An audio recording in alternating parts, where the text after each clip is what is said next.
For today's video, I have just a little Rouje order to show you. I was a little bit interested in their autumn collection. I haven't ordered from them since the beginning of the year, and I don't very often, but when I do, I like to try and test a few pieces just to get a vibe for the quality, the kind of styles that they're producing. I feel like they don't get very much love anymore. I feel like they were quite popular a few years ago, and now Suzanne has kind of taken over, and sometimes it's nice to just try a different brand. So if you're also interested in the latest Rouje collection, then stay tuned because I'm going to be showing you 5 pieces from their latest collection and what I think of them. But first, obviously, I am barefaced. I need to put on a little bit of makeup, and that's where today's sponsor comes in. So I'm going to be working with Merit today to show you some of my favourite products from them. They are a minimalist beauty brand, and I've been using them now for over a year, and they make up about 80% of my makeup bag. So these are tried and tested products. They aren't new to me. I've tried all of these products before, and I've used them consistently in my makeup routine. I have multiples because I have different shades for different times of year. And there are some that I'm running low on, but I really genuinely love these products, and I really think you will too. Before I do my makeup, I always obviously like to moisturise, and I use the Merit Great Skin Moisturiser. This is a fantastic moisturiser if you're looking for something, no frills, no fuss, just simple, easy to use, moisturises, hydrates your skin and doesn't irritate it. It's also great as a base under makeup, so I already have that on my face today.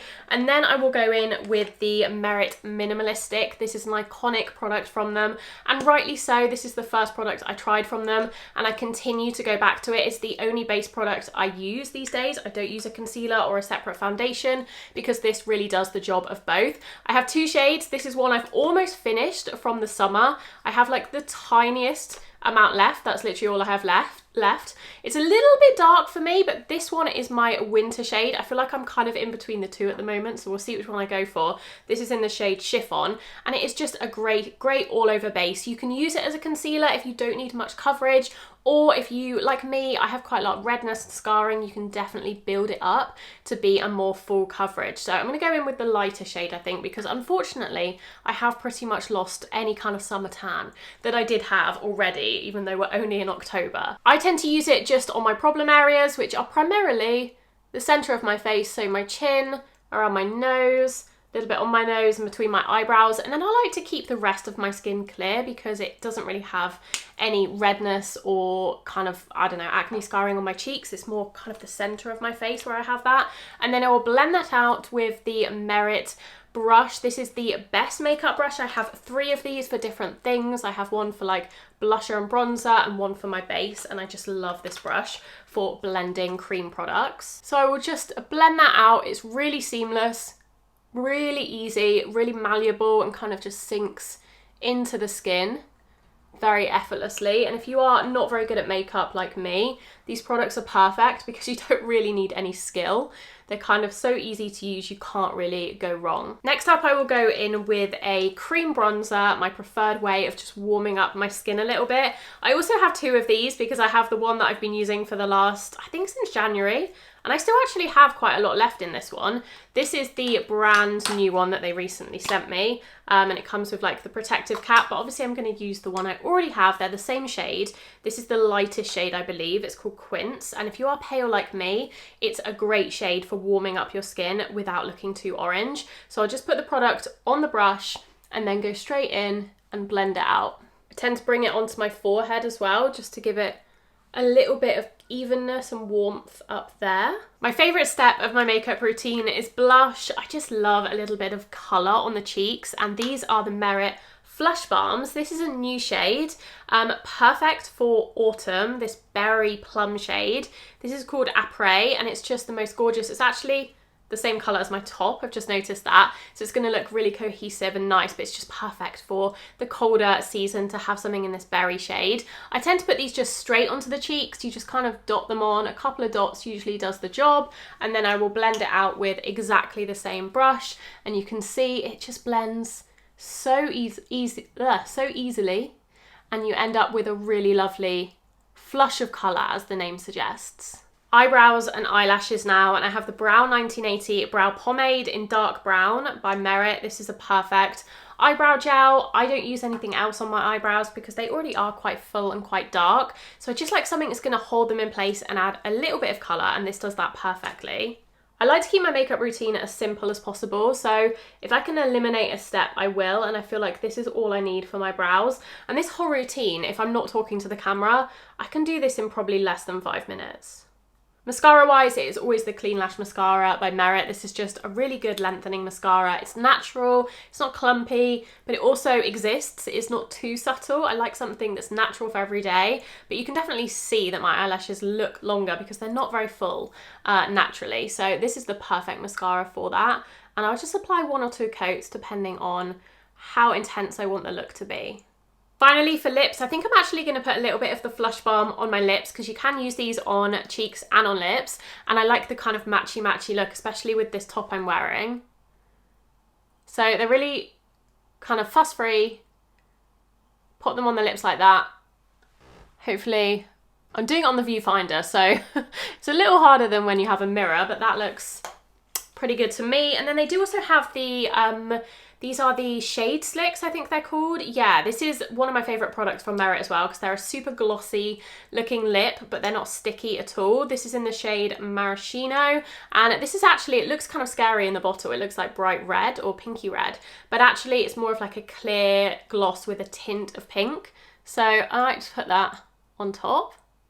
And that is it. That is my full face of makeup using only Merit products. It literally took me less than 5 minutes without the talking, and I love how natural and fuss-free and easy it is, but it still looks glowy and healthy, which is the main goal I want when I'm doing my makeup. So if you're interested in any of the products I've shown today, you can get 15% off exclusive sets using my link down below. They are also running a promotion at the moment. They have a collaboration with Brandon Maxwell, and you can get this gorgeous leather bag. I love this, so chic. I don't know, I don't even think I could bring myself to use this as a makeup bag. I think I would want to use it as a little going out bag. But yeah, if you spend over £125 currently, you will get this free with your Merit order. Okay, let's get into the Rouge pieces that I ordered. So the reason I actually placed this order initially was because I was desperate for a leather jacket after I tried the Mia jacket, the burgundy one by Suzanne, and I was a little bit disappointed in that one, to be honest. It was just not what I was expecting from the pictures online. I saw this Stan jacket on Rouge on the website and I thought, that looks exactly like what I've been looking for, albeit it's black, and I wasn't envisaging a black leather jacket. I was thinking more of a dark brown or a burgundy, but this one looked so good. The leather looked so soft, so supple that I just had to try it. I just felt like it could be the jacket I'd been looking for, so I did order it. And you can see in the pictures, it looks very malleable, it looks soft, it doesn't look too structured and too stiff like I find a lot of leather jackets to be, and that was what really appealed to me about the jacket. It looks almost worn in the pictures, like it's comfortable to wear, it's like a second skin almost. So I was very hopeful for this leather jacket. It's £435, so expensive, but kind of a comparable price to a Suzanne leather jacket, a little bit more expensive. I have to admit, once it arrived, I was pretty disappointed with how stiff and structured this is. It doesn't feel or look how it does in the pictures on the website. I don't know if they wore this in a little bit before they took the product imagery, or it's just the way she's standing and the way they've kind of manipulated the jacket to look in the pictures, but it just felt very stiff and just not what I was looking for, not what I was hoping for from the product imagery. You can see it almost sticks out from the body rather than softening into the body like it does in the pictures. It's stiff and structured and away from my body, and that's not what I was looking for. I was looking for something that really had that soft, malleable feel, and this just isn't it, unfortunately. It's a nice jacket. I think the quality wise, it's good.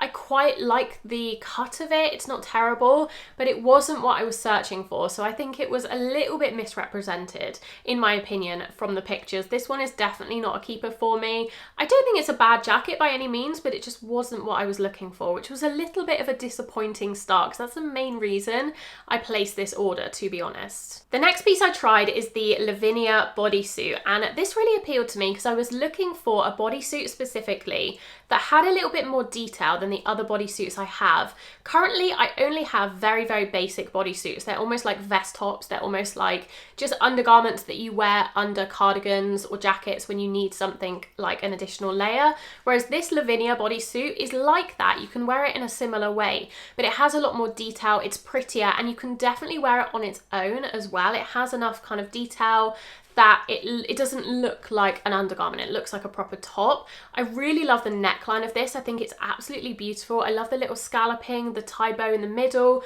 the really short cap sleeves of this bodysuit as well, and the chocolate brown colour really appealed to me. And I have to say, when I tried this on, I was pleasantly surprised. I thought it was a beautiful fit. I thought it was really comfortable. It isn't itchy at all. I do believe it's mostly viscose, but that's kind of the material I would expect this kind of stretchy, form-fitting bodysuit to be made of. It is ribbed. It feels nice and thick and high quality. And yeah, I don't really have any bad things to say about this. I think it's really lovely. I guess like most pieces from Rouje, my main criticism is the price point. I think if this was a little bit cheaper, if it was £100, I would absolutely be keeping this. I think it's a great wardrobe staple. But at £175, it really makes me question whether it is worth at that price point. And I do think that's the stumbling block of Rouje in general. They have some gorgeous designs. The quality is often decent, it's often good. They do use some natural fibres, not exclusively, but a lot of their pieces are natural fibres. But the price point is so much steeper than Cézanne that I can never really justify buying anything from them unless it's on sale. Moving on, I tried this Dorothea blouse. This is the sort of blouse that is right up my street. It is one of those situations where I'm probably overbuying things that I know I love and I don't necessarily need multiples of. But when I saw this top, I just loved how vintage and Parisian it felt. It felt like something you could find in an antique store in a Parisian market. It's just got that gorgeous vintage vibe to it. It's slightly cropped, which I do really love in a blouse because it just sits better with a high-waisted pair of jeans. I love the sort of elbow length sleeve. That's my preferred length of sleeve. I love the slightly off-white creamy tone to it. I have to say, when I got this when it arrived, it was much more yellow in person than I was hoping for. It definitely has that more strong kind of browny yellow tone compared to the pictures online where it looks a lot lighter. And I was really hoping it would be that light tone because I think that suits me better. So although it was pretty comparable to the pictures otherwise in terms of the style, I like the pin tucks, the lace details, this almost little peplum that it's got at the end. The colour was just a no-go for me. It was just too dark. So unfortunately this one was a little bit of a disappointment as well, but I can see this looking really beautiful on someone who suits this darker yellowy colour a little bit more. When I'm looking on Rouje, I'm always keeping my eye out for pieces made of 100% natural fibres. They're a little bit harder to come by compared to Cézanne, but sometimes you can find a real gem.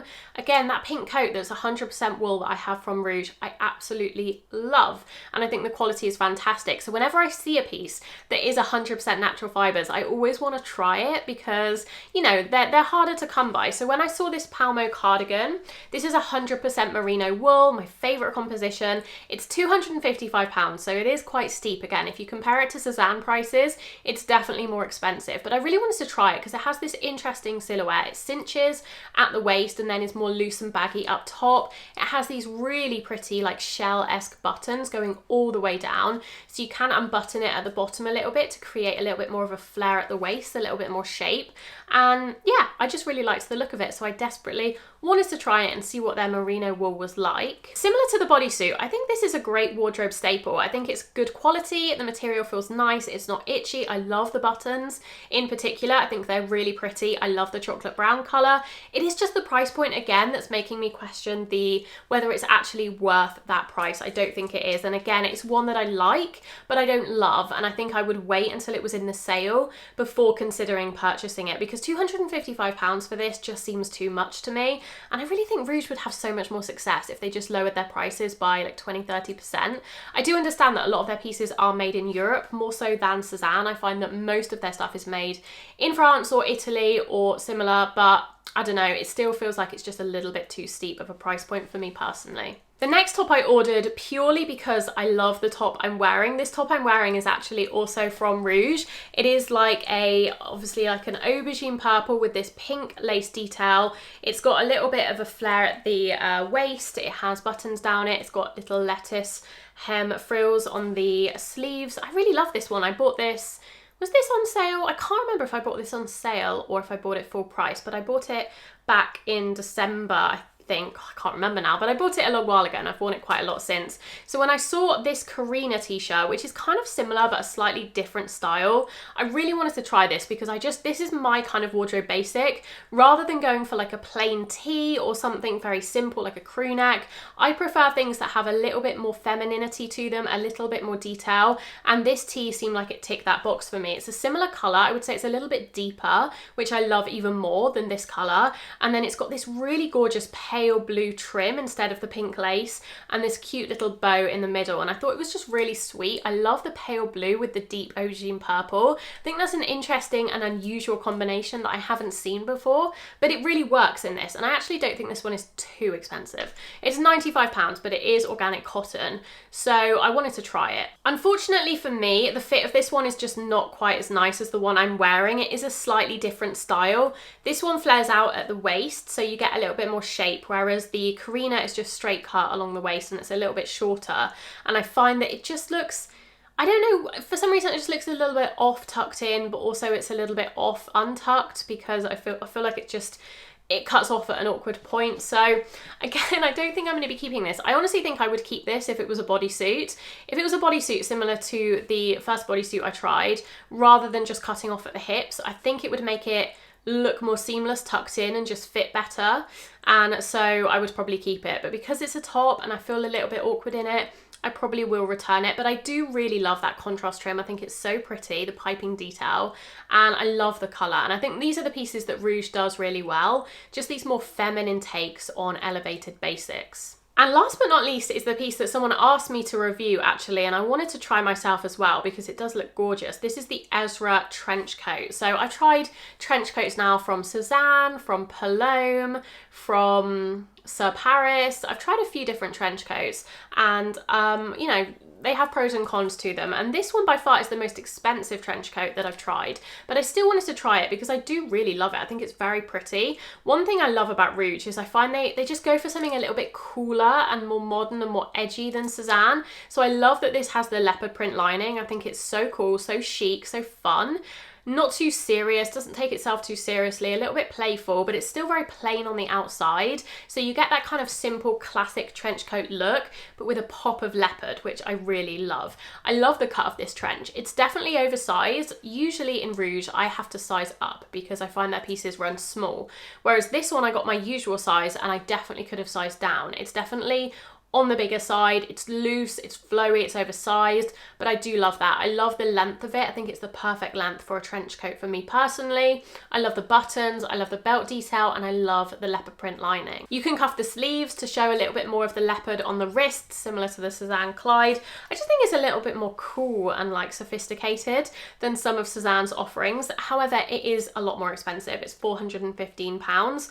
It is 100% cotton, so I can't really complain. It's organic cotton. I can't really complain about the composition. It's made in Bulgaria, designed in Paris. It's a really fantastic trench coat. It just depends on your preference and on your budget. Are you willing to spend over £400 on a trench coat? For me personally, I think the answer is no. As much as I love this one, I don't think I would spend the money on it. However, that's very much personal preference, and some people it's really important to them, and some people would spend the extra money, and some people would rather go for something less expensive. That is everything I tried from Rouje today. Let me know what you thought of the pieces. Are you a Rouje fan? Do you order from them regularly? Or like me, do you wish you could order from them more regularly, but you just find the price point a little bit too steep? I would love to hear from you. As always, thank you so much for watching. Thank you to Merit for sponsoring this video, and I will see you very soon in my next one. Bye!